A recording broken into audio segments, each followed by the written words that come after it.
Bonjour à tous, aujourd'hui on se retrouve pour les bons plans de la semaine 7 et je vous propose qu'on attaque ça tout de suite après l'intro. C'est parti.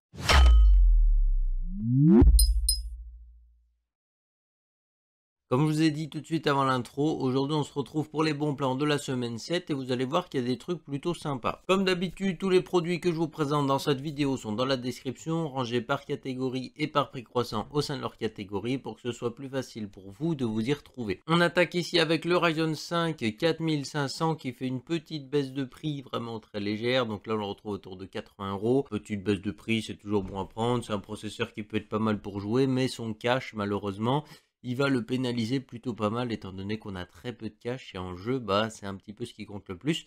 Donc pour les petites cartes graphiques, c'est vraiment bien pour débuter. Mais si jamais vous voulez commencer à mettre des grosses cartes graphiques derrière, il pénalisera plutôt pas mal la config malheureusement. Sinon, on va voir ici le Ryzen 5 5600 qui est plutôt pas mal. 33% de réduction sur le Game Pass, donc c'est pas mal. Petit processeur assez sympathique pour jouer, en tout cas il n'aura pas le même défaut justement au niveau du cache que l'autre d'avant. Alors oui, on est quand même quasiment au double du prix. Mais c'est quand même plutôt pas mal, ce sera un peu plus intéressant ici si vous voulez mettre des cartes graphiques un petit peu plus grosses. On se retrouve ici également avec la version légèrement mieux, donc c'est le X. Alors si vous optimisez un petit peu la version 5600, vous arriverez très proche justement de version 5600X. Donc si vous voulez gagner un petit peu d'argent, vous prenez l'autre d'avant, c'est kiff kiff. Mais pour ceux qui ont un petit peu la flemme de faire tout ça, vous mettez 40 € de plus. Alors 40 € c'est quand même pas mal sur une config. Et vous avez justement ce processeur là qui arrive. 180 € ici, petite baisse de prix par rapport à d'habitude, encore une fois, c'est très léger, hein, toutefois, mais c'est plutôt pas mal. Sinon, on poursuit ici avec une très bonne offre par contre, et là je suis un peu dégoûté parce que j'ai mis à jour ma table de bench récemment, et j'ai acheté le i7 de 11e génération, je l'ai pris à 320 €, et là du coup pour 290 €, vous avez le i9 justement de cette génération-là. Alors ça a beau être un i9, c'est qu'un 8 coeurs 16 threads, vous avez légèrement plus de performance, mais là où il est intéressant justement par rapport au i7 que j'ai pris, c'est qu'en overclocking, techniquement, vous pouvez aller un peu plus haut, étant donné que c'est le die complet, genre, vous avez le summum du silicium qui a été gravé, on va dire, donc ça aurait été peut-être un peu plus intéressant pour de l'overclocking, mais malheureusement, j'ai pas vu cette offre-là. On va continuer ici avec un autre processeur qui est particulièrement intéressant pour le gaming, c'est le Ryzen 7 5800X 3D qui a un cache légèrement plus rapide. Et là pour le gaming, eh ben, ça va être l'un des meilleurs processeurs que vous pouvez trouver. Là vous pouvez jouer vraiment dans d'excellentes conditions avec des très grosses cartes graphiques. Ça pénalise pas trop, toutefois il me semble que le 5800X 3D arrive quand même à brider une 4090. Donc là on arrive quand même dans l'absurde, mais oui. En tout cas 300 € pour ce processeur, je sens qu'il y en a qui vont être particulièrement contents. Et pour ceux qui font un petit peu de l'applicatif, on a toujours une petite baisse de prix ici sur le Ryzen 9 5900X. Malheureusement hier il était encore moins cher, il était à 340 €, mais voilà, le temps de faire la vidéo, tout ça. Et bah ça a un petit peu augmenté en prix. Mais si vous jamais vous le retrouvez autour de 340 €, il va falloir le surveiller, il va sûrement rebaisser. Franchement, ça va être une très bonne offre et n'hésitez pas à y aller parce que c'est particulièrement intéressant pour 12 coeurs 24 threads en plus de ça. Sinon, on va voir les cartes mères ici, puis là deux cartes mères assez sympas. Alors la petite baisse de prix sur la B660 Prime de chez Asus en version DDR4. C'est une assez bonne carte mère, c'est pas la meilleure, mais à ce prix-là, elle est relativement intéressante, surtout pour de l'ATX. Et là, sinon, vous avez une carte mère qui ira particulièrement bien avec le Ryzen 7 5800X 3D ou alors avec le 5900X qu'on a vu juste avant. On retrouve ici la Asus Crosshair 8 Dark Hero qui est franchement une super carte mère que j'avais hésité à prendre justement pour mon PC à la place de la Taichi. Elle était quand même beaucoup plus chère que la Taichi, mais là vraiment on se retrouve sur une carte mère ultra haut de gamme. Franchement, c'est une super carte qui coûtait environ 450 € quand elle est sortie et là vous l'avez pour 280 €. Franchement, super off, je vous invite très fortement à la prendre si jamais vous avez vraiment un très gros processeur. C'est pas parce que vous en avez besoin, mais c'est vraiment une bonne opportunité là que vous avez pour vous lancer dans l'overclocking et à faire des trucs vraiment sympas. Sinon là vous allez avoir de la RAM, et là bon c'est pas la meilleure RAM que vous pouvez trouver, mais là vous avez quand même 32 Go de RAM pour 75 € en 3200 MHz K16. Je crois qu'il n'y a rien d'autre à dire quoi. Franchement c'est une mémoire en plus qui est assez jolie à regarder, et c'est une marque qui est plutôt sympathique. Team Group c'est plutôt connu aux États-Unis. Mais franchement, c'est un excellent kit de RAM ici, surtout pour 75 € les 32 Go. Ça fait plutôt plaisir. On poursuit ici avec les cartes graphiques et on va retrouver ici pour commencer une carte graphique de chez Intel avec la A770 à 367 €. C'est le modèle de chez ASRock comme vous pouvez voir. Modèle plutôt sympathique. Après, bon, les goûts, les couleurs, hein, moi je le trouve assez moche, mais je pense qu'il doit refroidir assez bien cette carte graphique. En tout cas, 370 € pour cette carte à peu près, c'est plutôt pas mal.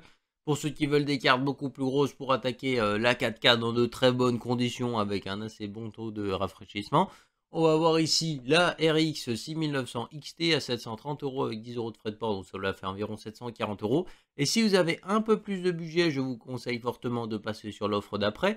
Admettons que vous avez légèrement plus de budget, et ben vous retrouvez ici à peine plus cher la RX 6950 XT Nitro Plus de chez Saphir. Excellent modèle, super bien refroidi, en plus de ça il est très beau à regarder. C'est pas celle avec les ventilateurs en RGB, mais en tout cas, franchement elle est super belle. Déjà moi j'apprécie particulièrement le style qu'ils ont donné Saphir cette année. Enfin, les 2 dernières générations, j'aime beaucoup le style qu'ils ont donné à leur carte. Donc très bon modèle ici pour 780 €, vous avez vraiment de quoi vous faire très plaisir dans n'importe quel jeu. 16 Go de mémoire, vous avez de quoi aller attaquer la 4K, tout ça, bref. Franchement super carte ici. Et pour ceux qui font du montage vidéo sur DaVinci Resolve, très bonne carte graphique également pour aller, pourquoi pas, taquiner un petit peu des gros montages en 4K, ça peut être vraiment cool.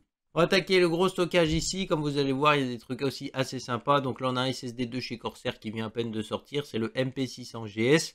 Alors s'il hérite un petit peu de toute la technologie des MP600, enfin technologie entre guillemets, vous allez avoir une endurance vraiment exceptionnelle sur ces SSD, parce qu'en général Corsair, il mise un petit peu tout là-dessus, et on se retrouve avec des SSD qui durent vraiment très longtemps dans le temps.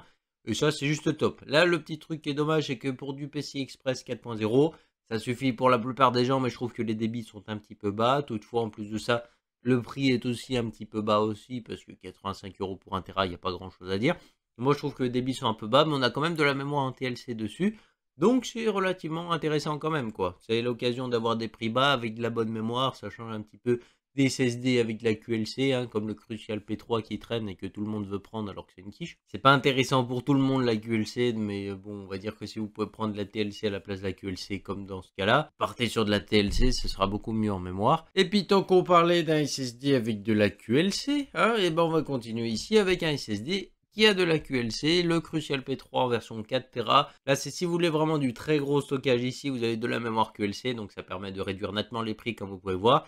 On est sur un SSD 3.0, donc les débits sont suffisants, mais pas exceptionnels. Ceux qui font du montage vidéo, tout ça, avec des logiciels très optimisés, vous verrez la différence par rapport à un 4.0. Mais tous les autres, non, vous ne verrez pas la différence, ça, il n'y a pas de doute. Donc pour jouer, par exemple, si vous voulez énormément de jeux et que vous avez la flemme d'installer 12 millions de SSD ou que vous aimez pas les vibrations d'un HDD, vous prenez ce SSD là, vous êtes tranquille pendant un petit moment. Là, c'est clair que 4 Tera, c'est de quoi installer des jeux. Hein. On va attaquer les écrans ici avec un écran très sympathique de la gamme MAG de chez MSI. Donc on va retrouver ici un écran entre le 1440p et le 2560p. Donc en gros, entre la théorique 2K, même si c'est un abus de langage, et la théorique 4K qui encore une fois est un abus de langage. Donc on est à peu près entre ces deux résolutions là. Et on se retrouve ici en 21/9 pour 100 Hz en plus de ça. Donc franchement, c'est un écran qui est particulièrement intéressant pour ceux qui ont des très grosses cartes graphiques. Pourquoi pas éventuellement une 6900 ou une 6950 XT qui passerait par là, avec un Ryzen 7 5800X et une Dark Hero. Moi je dis ça comme ça, tu vois. Moi je fais pas de suggestions, mais je pense que là il y a moyen de se faire une très bonne config. Là tu prends cet écran avec, tu joues à 100 Hz sur tes jeux contemplatifs, 100 FPS constant, full ultra. Moi je peux te dire que t'es plutôt pas mal. Hein. Moi je pense que t'es plutôt bien, tu sors plus de l'hiver. Après, on va attaquer les PC portables, deux PC portables particulièrement intéressants. Donc là, on se retrouve à un prix plutôt pas mal. Le Victus de chez HP qui est toujours assez intéressant avec un châssis en aluminium, donc le refroidissement est pas mal. On va retrouver ici le petit défaut 8 Go de RAM qu'il faudra étendre par la suite sans trop de problèmes. Le Ryzen 5 5600H qui est particulièrement intéressant pour son autonomie parce qu'il consomme que dalle et il a des très bonnes performances. Donc franchement, la batterie, elle devrait durer un peu plus longtemps. 144 Hz pour l'écran, il me semble que c'est du IPS, en tout cas la dalle est plutôt belle sur les Victus. Sinon on va retrouver ici au niveau de la carte graphique une RTX 3050 Ti, donc c'est pas si mal pour jouer, bon ça tournera très rarement en 144 Hz sur la plupart des jeux, sauf si vous jouez à du Fortnite ou des trucs comme ça. Mais sinon c'est déjà pas mal, et puis sinon on va retrouver 512 Go de SSD pour pouvoir stocker tous vos jeux, donc c'est plutôt cool. On poursuit ici avec un autre PC portable aussi très intéressant, et là c'est du Asus TUF. Alors c'est le Asus TUF avec toujours le clavier très moche que j'aime pas, mais bon en tout cas là il est plutôt bien monté parce qu'on retrouve ici un Ryzen 7 6800H avec 16 Go de RAM, 512 Go de SSD et une RTX 3070, le tout avec Windows 11, donc il est déjà prêt à aller affronter le gaming, et franchement c'est plutôt pas mal, 1200 € pour ce PC avec une 3070 et un Ryzen 7. Pour le montage vidéo, c'est très bien. Et en plus de ça, pour le gaming, franchement, tu as de quoi te faire plaisir. En plus de ça, tu as un écran 144 Hz en Full HD. C'est un peu dommage d'avoir une 3070 et de rester sur un écran Full HD. Mais en tout cas, tu pourras profiter du plein potentiel de ton écran. On poursuit ici avec un petit casque de chez Corsair avec le HS35 en couleur rouge. Alors je le trouve particulièrement affreux. Mais pour 20 € chez Carrefour, il n'y a pas grand chose à dire. En tout cas, si vous voulez débuter et pas mettre trop cher dans un casque, ça peut être une bonne solution. On poursuit ici avec un clavier qui également est plutôt pas mal pour son prix. C'est le Logitech G413 en version TKL. Aucun RGB n'est intégré parce que c'est la version SE, donc il est particulièrement sobre. Et du coup, on le retrouve ici pour 55 €. C'est un clavier mécanique en plus de ça. Donc franchement, c'est plutôt pas mal. Par contre, je sais pas la couleur des switches qu'il y a dessous, mais ça doit être certainement du bleu vu le prix. Ce qui m'étonnerait pas trop. Et puis pour finir, on va finir avec des petites paires d'enceintes qui sont plutôt pas mal. Bon là on est carrément sur des colonnes, donc c'est plutôt imposant. Mais petite traduction sympathique chez LDLC, on la retrouve ici. C'est des clips chez R28F, donc plutôt pas mal. C'est plutôt du bon rapport qualité-prix en général, clips. Et on se retrouve ici à 480 € la paire de colonnes. Donc c'est plutôt pas mal. Si jamais la vidéo t'a plu, n'hésite pas à mettre le petit pouce RGB, à t'abonner si c'est pas encore fait. On se retrouve très bientôt pour une prochaine vidéo. Bye les gars.